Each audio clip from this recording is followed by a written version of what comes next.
Welcome, everyone, to another installment of The Persistent Rumor.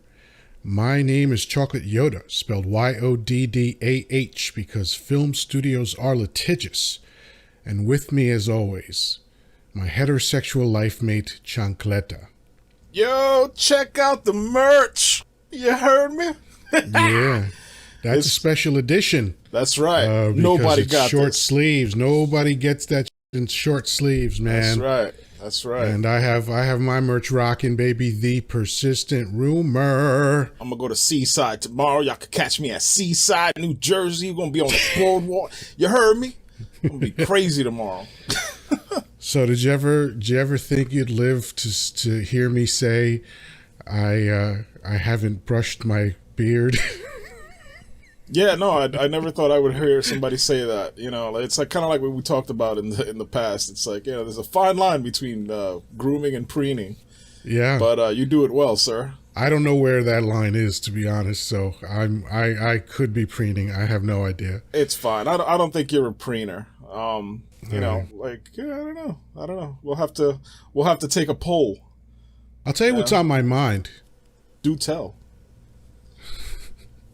You know, it's a social issue. Mm. It's been weighing heavily on me. So I want to share it. I came up with a slogan for it. Mm. And here it is. It's a whole marketing campaign. Go ahead. Oh yeah, whole thing. I might even do a website. Fat wives matter. Word, son. I'm on it. That's ridiculous. I love it.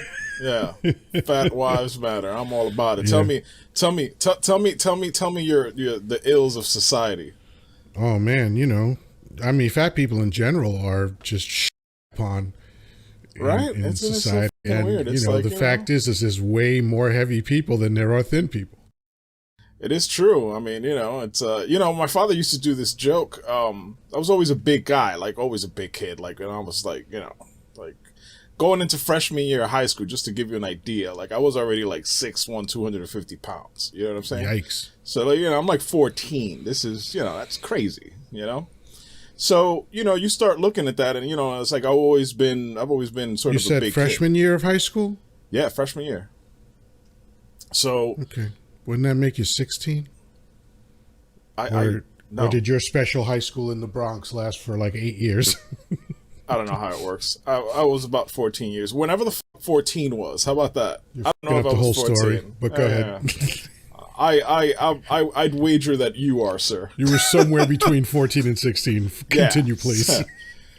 At any rate, so yeah, I was somewhere between 14 and 16, and I was a fairly big guy. And so, you know, I'm Dominican, and so my father used to go, "It's like, what? Dad. Yeah, isn't that crazy? Still? Yeah, still." So the thing is that, like, my father's like, "My God, he's bigger than you are. Like, this is a huge guy, man. How did you, you know, what are you feeding him?" And my father always had this running joke that he would go, "It's like, oh, it's that northern food, man. It's you know, it's full of vitamins, nutrients, and steroids. It's good stuff." And you know, there might be something to that. You know what I mean? It's like, you know, There's definitely something to that. Yeah. That's why these little girls that are like 12, 13 years old, you know, look way older because It's of insanity. all the growth hormones, the fat content. The fat content, from what I read, is the main reason why girls are getting their periods earlier.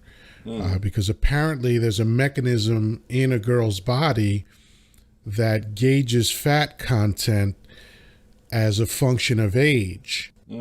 So the expectation is that the girl is not going to hit that age and match the fat content necessary until about 12 or 13. But since the standard American diet, SAD, has so much fat and so much concentrated fat, you know, the saturated fat, that the body is going, oh, I guess it's time for puberty. It's really funny because it's like, I remember a time when let's take a look at that Baby Got Back video, right?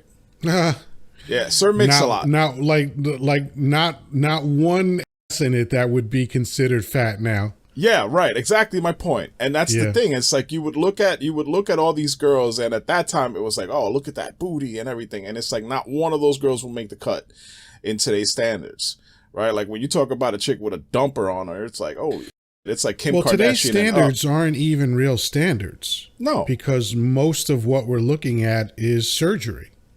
When you're talking about like Instagram and the influencers, which is such a dumb word, but when you're looking at those women, there's so much surgery going on.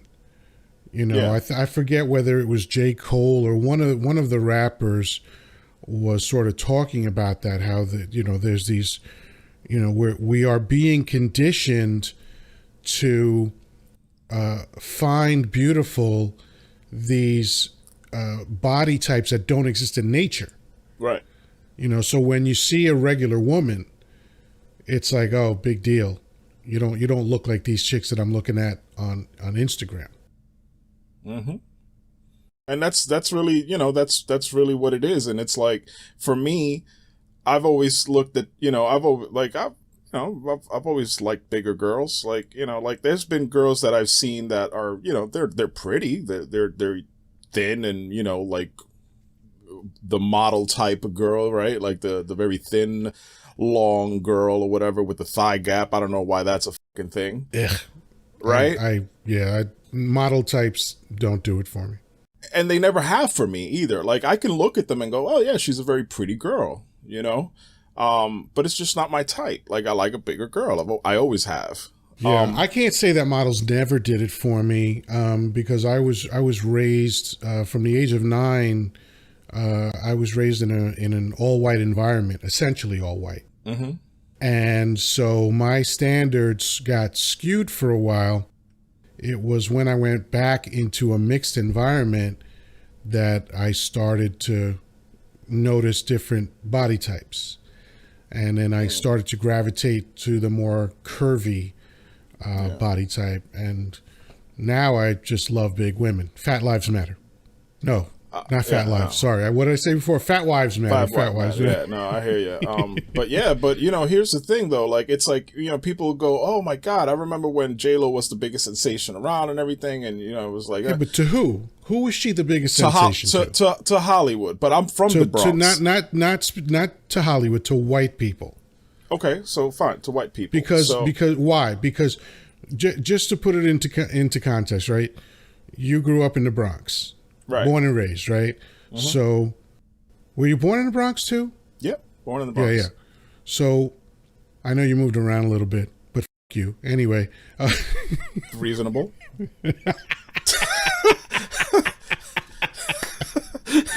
So in the Bronx, or if you ride the 6 train, you will see 100 J-Los a day. My point. Easily. Yeah. Right? So to us, it was like, yeah, she's pretty, of course, but I'm not taking anything away from her at all. Yeah, I'm not taking anything away from her at all. But it's like when you start, like now she's rich. She's, there's a lot of imagery in play there that's like, whatever. But like when J-Lo was I believe she went to the same school as one of my cousins, if I'm not mistaken. But so it wasn't anything that was very like out of this world for me, right? Like she was just another girl. Like that's not to say that she's ugly or she's whatever, but it's like it's a run-of-the-mill kind of situation. She's just particularly talented, at least in the eyes of Hollywood and the folks that are watching her or whatever. You know what I mean? There's something to that, but that's but as far as looks are concerned, give me a curvy girl any day, man. Give me a big girl any day. Like I'll take it. And so it's like, because I'm have someone that you can reference to illustrate what you're talking about. I can reference somebody that will know. Man, what's the name of that model? Forget her fucking name. I'm not good with names. Not Sofia Vergara. Sofia Well, Vergara. you actually do love her. I do love her, but she's on the thinner side though. Yeah, but I'm yeah. thinking about is it Sophia Loren, I think, or something like that, or The Italian superstar from the like 50s and such. nope, that's not her. She's I don't know. I for some reason I think her name is Sophia. Okay. I don't remember her last name at this point, but she's a model. I believe she's also Italian. Oh, you're ruining everything. Tess Holliday, she's huge, but she's fucking beautiful. Yeah. Yeah, Tess is cute. But you know, like, I'm lucky. I don't have a type. I don't have a type per se. I'm more about personalities. Like a girl has. Well, to you be actually did say you have a type. You know, likable. You're really confusing things today. I don't know what's going on. I don't know if you're on your period or if you Your stubble stinks. What'd you say? Your stubble stinks. My stubble does stink. Yeah. Yeah, I didn't shave today. You look like your breast milks.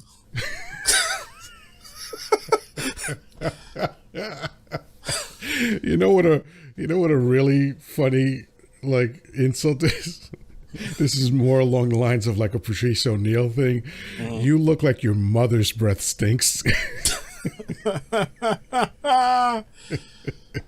Oh man. Oh, Patrice. Anyway, I don't go too long without mentioning him because I love him so much.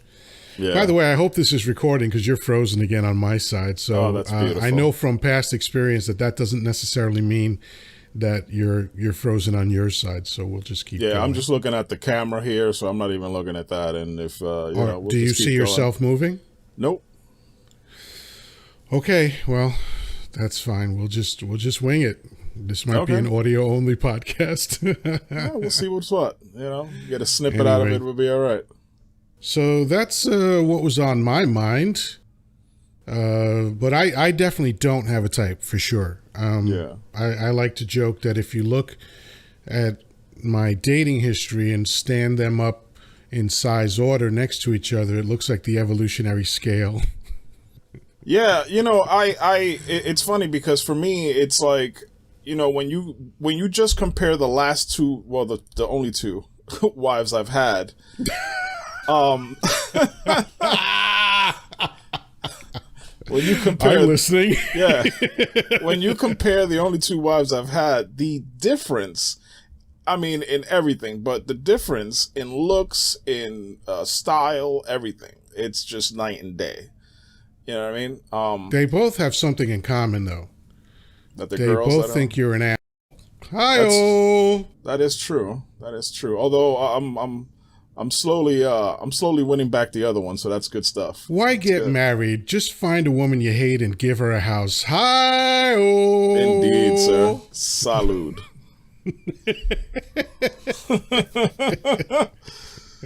Holy shit. Oh, that's funny stuff. So what else is going on? Anyway, yeah, that's what's on my mind. What's happening with you, bro? Man, I've been hearing a lot of this like toxic masculinity shit, and I'm just like, I don't know what's toxic about masculinity, man. I'm getting tired of it. Because the problem is not that like there isn't men that are toxic. That I'm not saying that doesn't exist, right? Mm-hmm. But address that issue. Tell me what the toxic traits are and just say what they are. I can tell you how it's been presented to me. Go for it. And that is that just being a man is toxic. Yeah. Just toxic masculinity is almost redundant at this point. Just by virtue of having been born a man, I am toxic. Right? Yeah. So, and what's interesting too is how often, and you've been witness to this on more than one occasion, and I was just witness to this recently. I'm trying to explain something to a woman about how I perceive women, mm-hmm. and the retort is almost always the same, and it happens at least once per conversation. Well, not all women do that. Sure, yeah. And yet, if we say, well, not all men do that, because if you're talking about like rape and all this other stuff, it is a really tiny percentage of men that are doing that. Yeah. Right. And let me reference what I consider the penultimate authority on this issue. And that is an organization called RAINN, RAINN, RAINN.org. They are solely focused on the protection of women, especially abused women. I mean, they want to help everybody, but they have helped somewhere between 3 and 4 million people, 3 and 4 million women, rather. And although women are people too, just, you know, I mean, I think they're people too. At least according to them. Yeah. Yeah. So they wrote a white paper for the White House on this subject. The subject of the concept of toxic or concepts of toxic masculinity and rape culture. Mm-hmm. They find those both to be erroneous. So again, let me restate who is saying this. The organization that is more prominent than any other organization when it comes to protecting and defending women has denounced the idea of toxic masculinity and the idea of rape culture. Mm-hmm. So take that for what it's worth, ladies. What have you got to say about that? Yeah, and it's just one of those things where it's like, you know, you start to kind of like, you know, start to wonder why am I thrown in that group? You know what I mean? It's like, listen, have I been an asshole? Sure. That doesn't mean I'm toxic. That doesn't mean, you know what I mean? It's like, yeah, I've had my moments, but I'm generally a nice guy. You know what I mean? I'll give you a reference. I'll give you references. You know what I mean? It's just like, you know, but the second that somebody says, you know, the second a man does something that's, you know, considered toxic behavior, because that's a thing, right? Like there may be a person, whether it's man or woman, that exhibits toxic behavior, maybe doesn't work well in society, for whatever reason, you know, and that there are men who rape and commit crimes or whatever the case is, but that doesn't mean that we're all bunched up in there. You know what I mean? Because we're fucking because we're manly men. And that's ridiculous. You know what I'm saying? Like, what are we supposed to do now? Like, were we supposed to curtsy and, you know, like, what the fuck? I'm not doing a fucking thing different. But that's what I'm saying. But what's the remedy? If you're saying that, like, masculinity is toxic, what the fuck is the remedy then? The real remedy, because I can't answer that question, because it's truly hypothetical.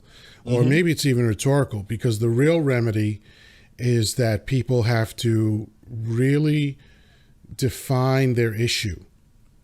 Right. And not have it be a bumper sticker, and not have it be reactionary, and not have it be just this automatic triggering thing.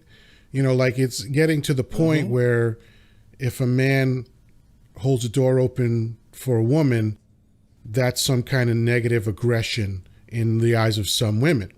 So what you're doing is you're going too far. You're taking the pendulum to an extreme that completely obfuscates the point that you're trying to make. Right. It's like, you know, it's like sometimes I get upset during the holidays when you start getting into these arguments about people saying things like happy holidays. And honestly, like, that's just retarded. I understand that.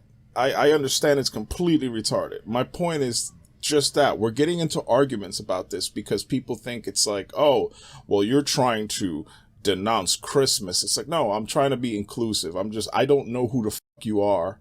I don't know if you're Jewish. I don't know if you're, you know what I'm saying? Like, whatever.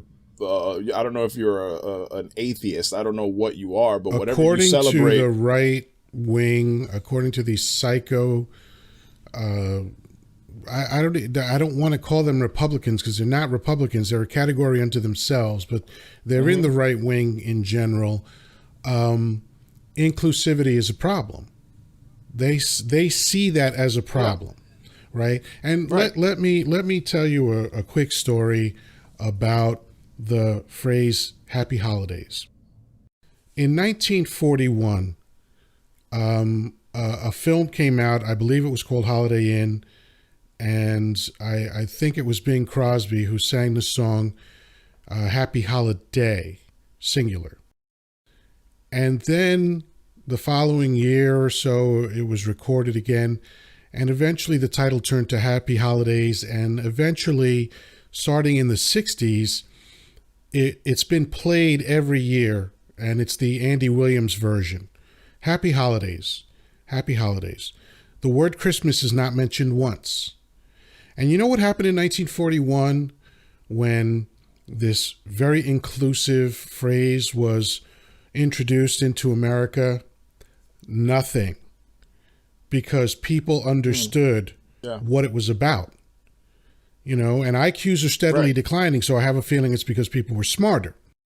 So you have a phrase that acknowledges what you were talking about, which is we're not all the fucking same.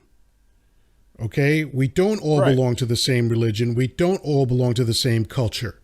But we want to... That was literally the point. Yeah, we want to wrap our arms around everybody. We want to cast a wide net when we give a greeting during the time of year where something like 11 major religions, or 14, something like that, major religions observe their special time of year. Okay? And the phrase was a simple one: Happy Holidays. It acknowledges everybody. It's inclusive. It's polite. It's correct. So these people that are railing against it are just fucking morons.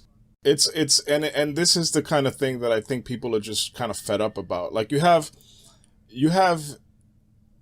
so many people complaining about the most bizarre shit. Like, you know, listen, I get that there's going to be things that like some people are going to get upset about, whatever, you know, but how many issues have we brought up and there have been misunderstandings? Like, we can talk about defund the police, right? Right? And that was a whole thing, and it was just because America's favorite bullshit outrage point. It was the most bizarre shit. It's like, you know, literally everybody who I saw engage in that argument that, oh, we shouldn't defund the police. It's just you're talking as if you don't understand what the fuck we're talking about. But here's the thing, that's purposeful. There is a whole discipline with regard to debate called refutation. Mm-hmm. And that's when you do things like calls to authority, reduce to the ridiculous, ad hominem attacks, where you're not addressing the issue, you're addressing the person. And I right now don't recall all the different segments of it, but one of the things that you do when your argument is not a strong argument, you change the parameters for the argument, right? So instead of addressing the idea of defunding police, which is it's a very simple idea, terrible nomenclature, but absolutely a simple idea. Let's take some of the burden off of police, and let's take some of the money that we are pouring into the police and put it into programs that are beneficial for society at large. For instance, economic development. If you have like these, there are some cities and states where a full 40 to 50% of their budget goes toward policing. That's out of control. It's crazy. Yeah, right. Absolutely. So yeah, let's take some of that money. Let's reduce the incidents that we involve police in right off the bat. So no more calling the police when your kitty is stuck in a tree. No more calling police when there's someone who's mentally disturbed, who is upsetting people. No more calling police for drunk people that are just kind of sleeping in their car or whatever. Let's divert some of their workload so that they can focus on crime as much as possible. That's for starters. But then let's take that money and put it toward creating jobs. Because the more jobs you create, the lower the crime rate goes. That's just a direct relationship that exists everywhere. Okay. Let's get more social workers, you know. Yeah. So that's what defunding police means. Unfortunately, the left wing is terrible when it comes to marketing. So calling it defunding the police is confusing because of what it sounds like. But again, why can't America be more than bumper sticker logic? Why is it all sound bites? Why are complex issues reduced to 30-second sound bites on a panel with 4 or 5 people yelling over each other? That's not how things progress. I think it's honestly just a situation where it's like, you know, attention spans are short. How many times have you gotten an email where you... That's not the issue. I don't know then what the issue is. I'm just assuming the issue is what I'm telling you is that they're reducing complex concepts and ideas and issues into 30-second sound bites that don't address the issue. All right? Yes, but the point is, why are they doing that? They're doing that because disinformation sells programming, conflict sells programming and advertising revenue and eyes, and conflict is good for business. I get it, but it doesn't help the average person. Oh, that's just a terrible situation. You know, and it's... oh my God, is this the first you're hearing of it? Well, I mean, you know, it's just like it just sounds like I'm in the Matrix, bro. Like that's really what it sounds like. And it's just, you know, the central idea of the Matrix is very tied into what we're seeing. I mean, the Matrix is a reflection of society. It wasn't creating something new. Yeah, no, you're absolutely right. And so it's this situation now where you're like, you know, I don't understand it. It's like, how did I obtain this information? How did you obtain this information of understanding, you know, what defund the police means, but so many people didn't? Is it that they didn't want to understand it? All right. Because anytime I am hesitant to put the responsibility on the end user in this case, which is a departure for me, because normally that's where I start. Right? Yeah. And there is some responsibility because, as you're alluding to, I have taken it upon myself to educate myself on these issues. So I took the time and effort to do that. Okay. However, a lot of people don't have that time. This is the reality of an economy where people are working 2 or 3 jobs just to survive at a base level, right? People are exhausted. They're not going to be like, okay, I can sleep for 3.5 hours, or I can sleep for 2.5 hours and spend an hour looking up information about the issues of the day. That's just not a realistic choice. You know, it is an option. It is a choice, but it's not realistic. Right. So that's what I see is part of the problem. And I believe that these media outlets that present the information the way I described are taking advantage of that paradigm. They understand who their audience is. They spend lots of money doing research on who their audience is. So they know what their lives are like. They know what their attention spans are like. They know everything about these people, because remember, we have all these free platforms that we splash our information on. Like you pointed out once, when you're filling out these surveys, you're giving hackers all the information that they need to fool you into giving up your information, right? You remember that post that you did? Hello?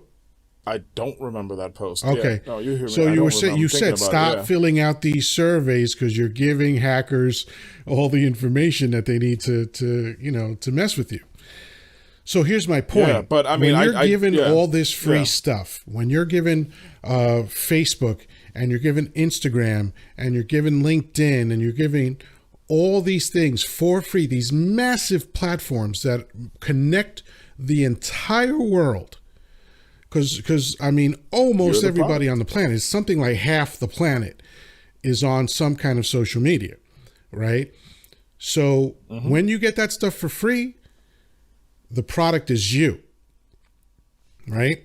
So they do all sorts of analysis on your behavior, on your temperament, on your beliefs, on your political affiliations, on your religious affiliations, all these things, economics, habits, hobbies, all these things. They learn as much as they can about you, and then they gear their programming to take advantage of what they know about you. A lot of it is based on behavior modification, which is where propaganda comes in, because propaganda started off as the discipline in psychology of behavior modification. So they're doing all this stuff, spending billions of dollars to figure out how to make you click yes or click buy, right? Or how to figure out how to make you believe what is not true. Right. Yeah. It's crazy. I mean, like there's been so many times where, I've had a conversation with somebody and then, open up like Facebook or Instagram and it's like, oh, look at that thing I was just talking about. In some cases, it was just a thought in my head and it popped up and, you know what I mean? Like, people keep saying that's obviously not true. Well, the point is, I don't remember talking about it. Right. I'm sure that doesn't became mean a conversation or something. Right. But it was just like, wow, that's so bizarre. So it just seems that way. But I could have looked at it. I could have looked for something, made a search, whatever the case is. But it's so scary how quickly it happens. That's really the issue. It's like, wow, they're really just monitoring everything, huh? So that's what George Orwell was talking about, right? Mm-hmm. Yeah. Yeah. That's where Big Brother is watching. And the revolution is being televised. The thing is that it seems like it's impossible, right? Like it seems that it's like, do we really have the technology the technology to actually listen to everybody and like process it? You're not really asking that question, right? I'm not. I know that we are, but it sounds bizarre, and it's like, oh yeah, that technology is that's not even state of the art, my friend. Well, actually, yes, it is state of the art. Well, maybe it is state of the art, but that's what Edward Snowden was talking about.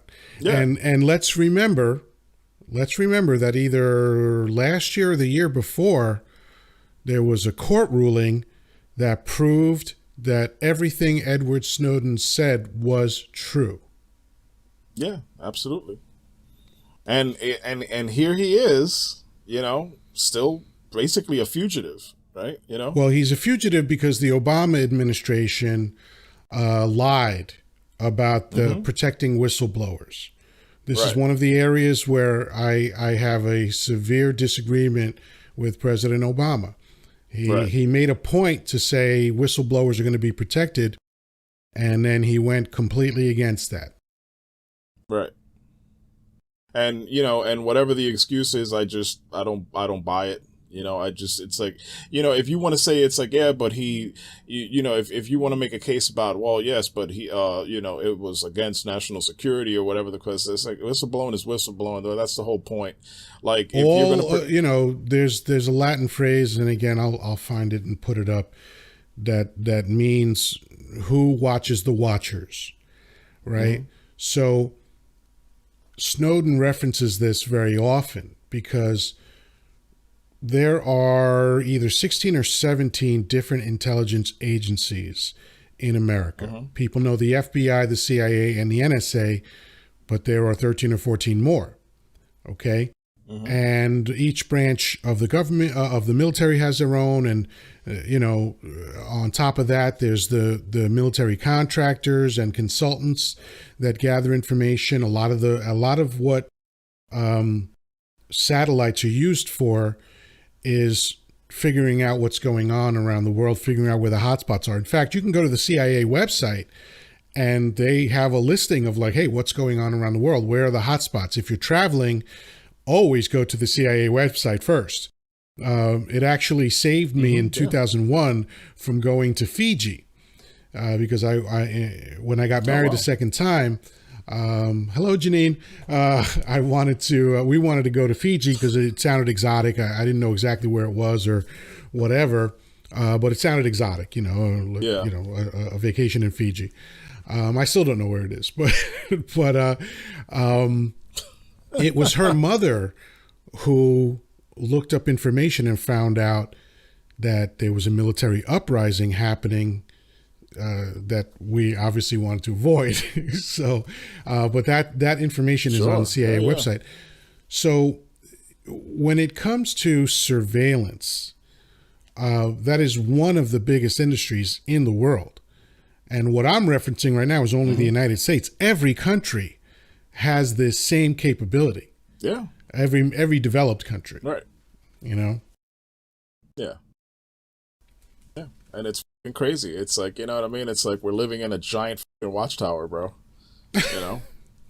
I'm used to it at this point. I'm not sure what that means. What is giant watchtower? We're living below a giant watchtower is what I'm saying. Like there's something surveilling us. Yeah. Who goes there? Yeah, it's like the Eye of Sauron or some shit. I don't know. It's like fucking ridiculous. But stop saying gay things. No. Speaking of gay things, man, that shirt is sexy. I like it.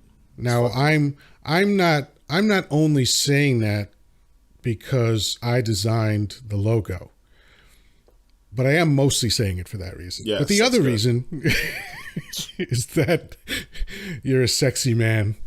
I feel sexy in this shirt. It's a very soft shirt. It is soft. It's supple. It's made with bamboo fibers. It's soft and snuggle. It's soft like a lady. Like a panda.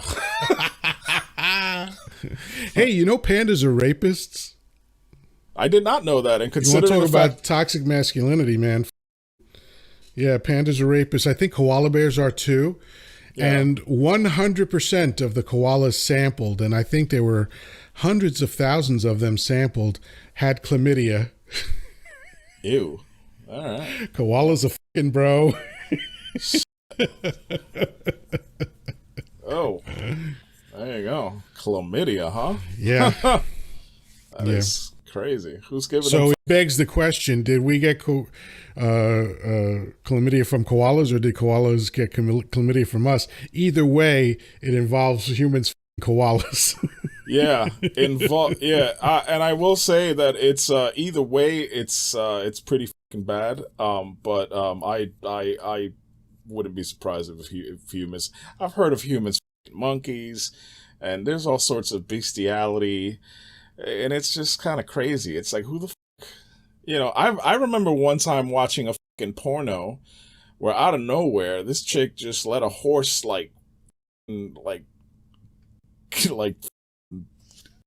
himself in her, and I was like, oh my god. It was like one of those, like a 15-second clip or something, but I was like just taken aback, and I was like, I can't believe like this goes on. Like, listen, if that's what you want to do, I just happen to think it's kind of crazy because like there's no consent with animals. This doesn't fall into the category of if that's what you want to do. That's true. The animals are not consenting. You cannot get consent from an animal. Yeah, bestiality is disgusting. Yeah, but here's the real question: how many times did you replay it before you? Well, I wasn't turned on by it, but it was just it was kind of like watching like if you were to watch Evel Knievel having sex, that's what you would expect. It just seemed like somebody just dared this to do that, and it was like, what the are you doing? And it's like, and all of a sudden, okay, the horse. I need to make a disclaimer to Evil Knievel's family. That was just an offhand comment. It has no reflection. He's on a daredevil. Your father. He's a daredevil. He was a daredevil. I'm trying to get it. I'm trying to stop us from being sued right now. So let me finish. So this is in no way, shape, or form a reflection of the real life of your father or husband or relative, Evil Knievel. He was phenomenal. I used to watch him jump over boxes. It was good stuff. Not boxes. I meant buses. So yeah, no, this has nothing to do with being a daredevil. This is just depraved people doing depraved things. Yeah. And so it was just like, you know, like you don't know what's happening. And all of a sudden this chick is like, you know, it looks like she's stuck and the horse is just like right behind her. And then all of a sudden okay. Let's stop describing that. So I one time went down the porn rabbit hole of being taken into a site that I didn't want to be at. I saw the lady, I saw the horse. I didn't wait to see what was going on. So you are now suspect. Okay, fine. You know what I mean? It's like, you know, it's hard to remove your eyes from a train wreck. You know, it's just that's a terrible excuse. You are definitely suspect. And now you're even more suspect after that lame excuse. I'm all right with that. I've always been suspect. You can't wait till I'm gay. Yeah, I mean, is that a secret? No, that's for our audience. I'm going to put the description down below. No, you're not. I do that stuff. You know that. That's true. I'll send it to you. That's funny. Yeah, man. It's anyway. This is how our conversations go. We started off with Fat Lives Matter. And somehow, I keep fucking up my own slogan. Fat Wives Matter. We started off with Fat Wives Matter. Get it together, Yoddah. We wind up somehow with you almost to the point of graphically describing a sex scene between a woman and a horse. I'm at a loss. Yeah, it was in the olden days. What the it's amazing.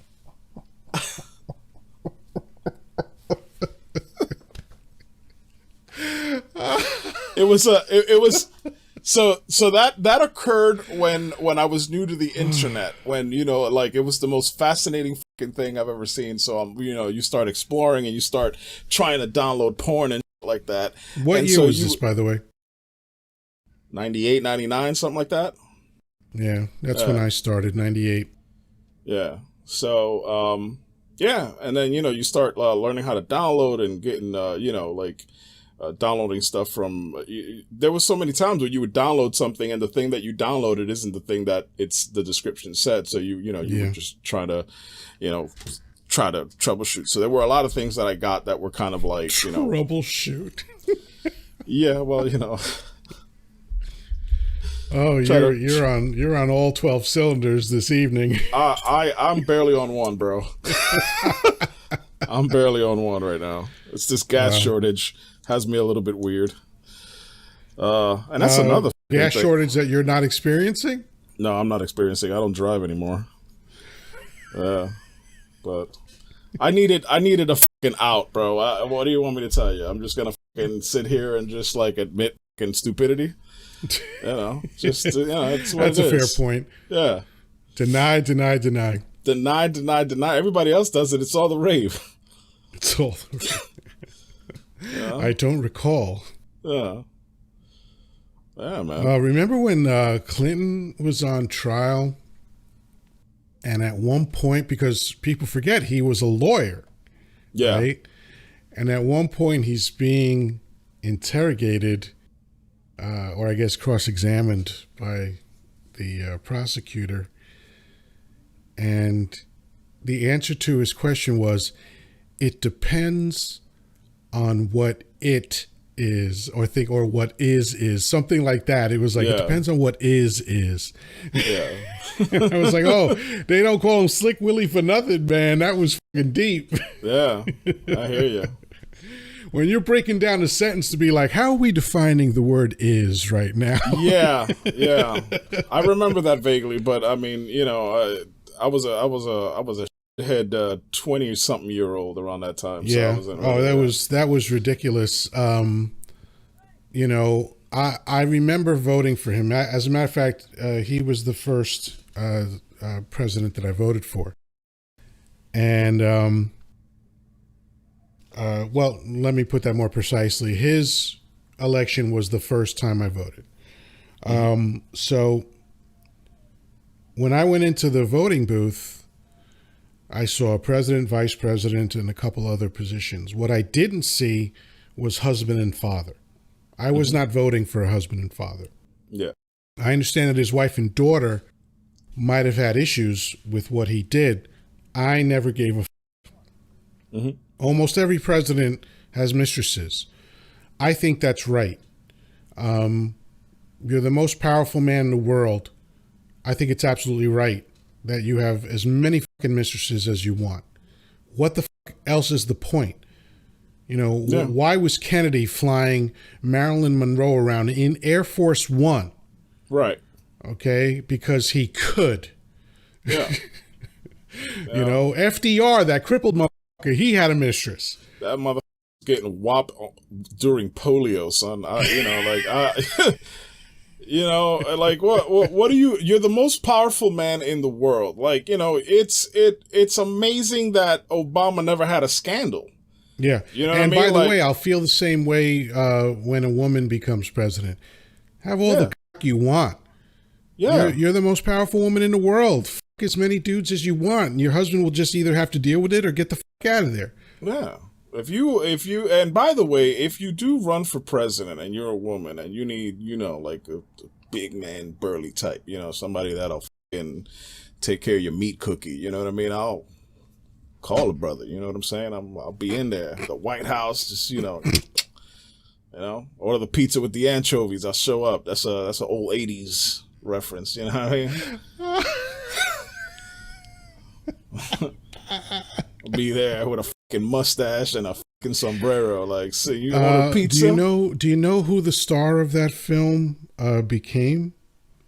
No, I do not. The hot doctor on Grey's Anatomy. Oh right, yes. That's I do. McDreamy or something they call him. McDreamy, whatever the fuck it was. Yeah. Yeah, I'll look up his name and put that in the description. Oh. Yeah. So, meat cookie definitely got my attention.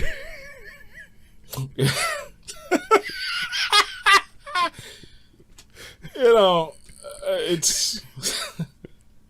I just love how casually you slip that into the conversation. Let me spread your beef lips, baby.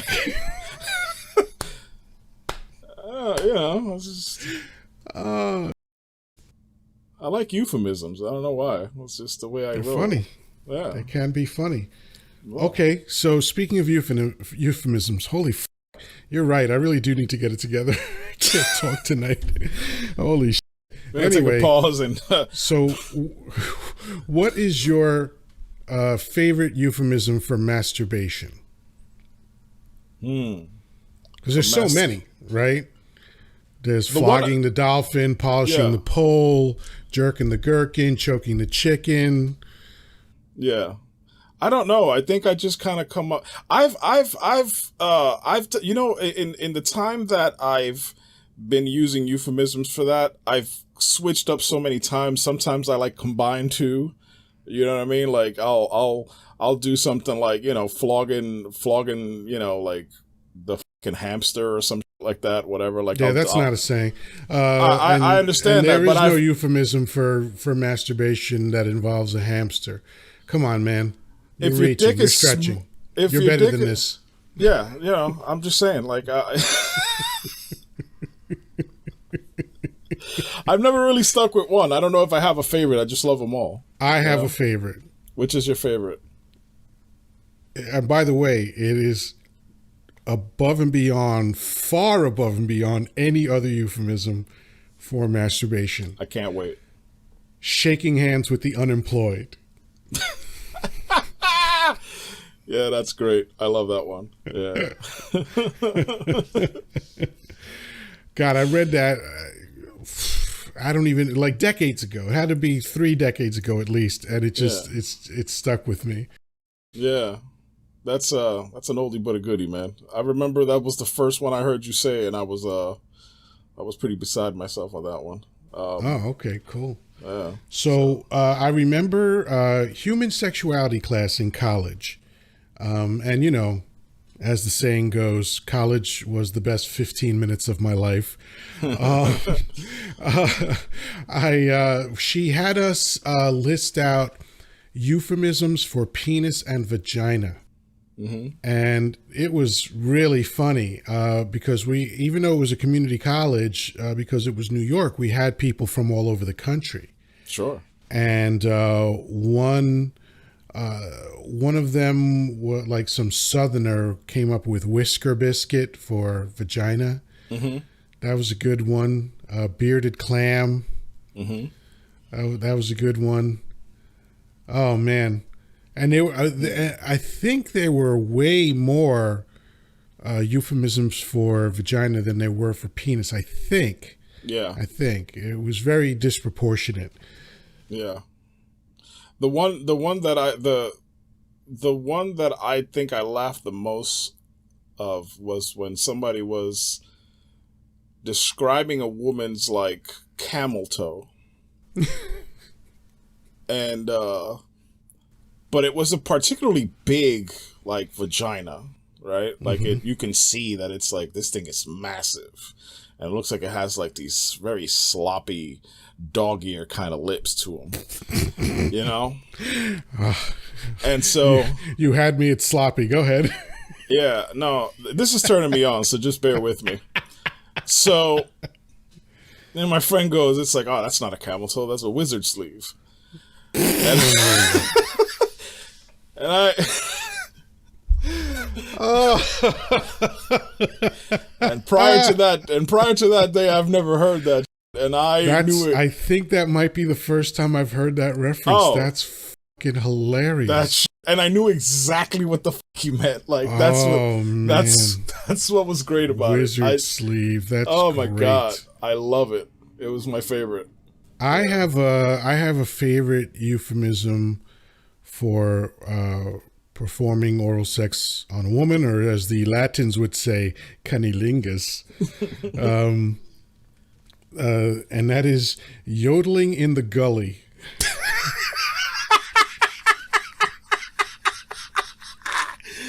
Oh, Right now, there are a lot of people on Long Island laughing at that because we always used to say that. Yodeling in the gully is fucking fantastic. Oh, that's definitely that. Oh man, that's got to be a t-shirt. That's got to be a t-shirt. Yeah, right up there with Bukkake ruined my carpet. Oh, damn it! That's another link I'll have to put up. Yeah, that's a fantastic shirt. I like. Oh man, I like t-shirts with expressions like that. You know what I mean? Especially when I go to like you know, the persistent rumor. Yeah, it's good stuff. Oh, I'm a whore. Yeah, that's not too crass though. It's not crass at all. I like them to be crass. Just I like making old people feel uncomfortable. I like them to sell t-shirts, motherfucker. What do you think about that? I like old people to feel uncomfortable when I walk into a room. It's like, you know, it's like, what the fuck is you? What are you wearing? It's like, my shirt. You want to see my nipples? Because nobody wants me to take my shirt off, right? So it's like this. Not nobody. Well, not nobody, but in general, as a general rule, nobody's ready for all of this, because it's like, not for nothing, but it's like, it's been a long time. I want to lay on your chest and use it as a loofah. I want to be on you. So I have been indoors for the better part of a year. Wait. Oh, sorry. I just have to gather myself after that craziness. Go ahead, please. I have been indoors for the better part of a year, and I am pale as you can imagine. Like, it's just, it's such a, like, I take off my shirt and it's like I gotta squint in the mirror. And it's like, I'm bright. What the fuck is all this shit? Like, you know what I mean? It's like I'm usually like, I usually get a consistent amount of sun. Now it's like it looks like I have a fucking melanin deficiency or something. I don't know what's going on, but it's like, are you supplementing with vitamin D? And I don't mean the colloquialism for although I could mean that too, but are you taking vitamin D? Yes, I am. Very smart. Very smart. Yeah. I've been actually I was taking a larger amount than usual for a while, just because, like, I wasn't getting any sunlight at all for a while. So, then eventually, like, I'll take a walk or something, just for a little bit every day, just because I got to get some exposure. But I'm going to be out all day tomorrow, so hopefully, we'll get a little bit of that vitamin D shining on me. Well, listen. And I don't mean the sun. Hi-oh! Hi-oh! I'll probably be shaking hands with the unemployed to the idea of you walking around shirtless. But remember, that doesn't make me gay.